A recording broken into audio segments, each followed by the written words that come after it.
This is Mrs. K showing you the way. This is Mrs. K. I'm showing you the way. This is Mrs. Izzy showing you the way.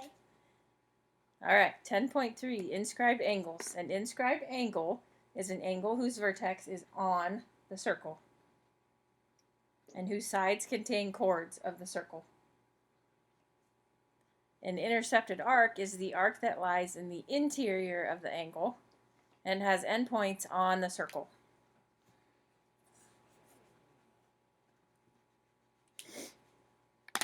There's a theorem: if an angle is inscribed, then its measure is half of the arc. So the angle is half of the arc.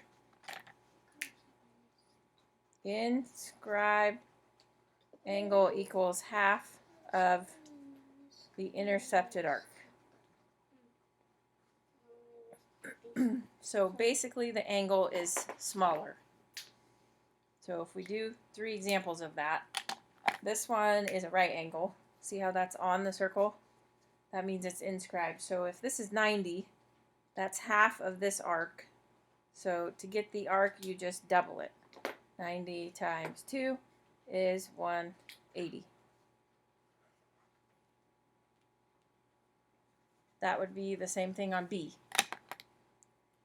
Your angle is 115. Your arc is double. So we can put that up here. Arc equals 2 times the angle. So 115 times 2 is 230 degrees.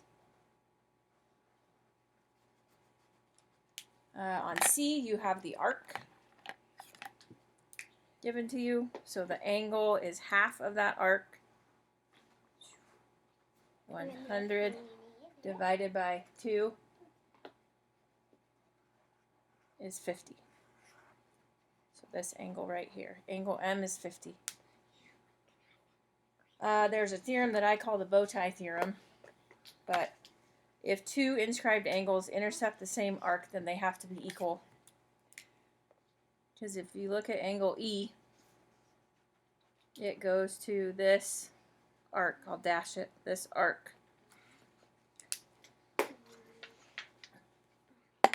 And if you go from F, it's green, it also has those same endpoints on the arc. So it makes sense if they have the same arc that they're intercepting, then these 2 angles would have to be equal. So angle F would be 75 degrees. What would arc GH be if I asked you that? Measure of arc GH.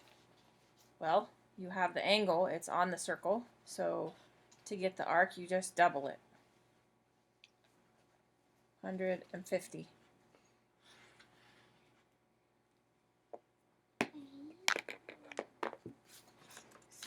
Alright, the only other thing you're going to do is if you have a triangle or a quadrilateral inscribed in the circle, if a right triangle is inscribed in the circle, then the hypotenuse has to be a diameter. And if you have one segment that's a diameter, then you know that this is a right angle. So for that theorem, that would be like letter A down here. This is a diameter because it goes through the center. Well, if it's a diameter, it cuts the circle in half. That means you have a semicircle, which meant that this means that that's 180. This angle is on the circle, so then half of 180, that's how you get 90 degrees. So then to solve for x, you would just take 2x equals 90. Divide by 2, x is 45.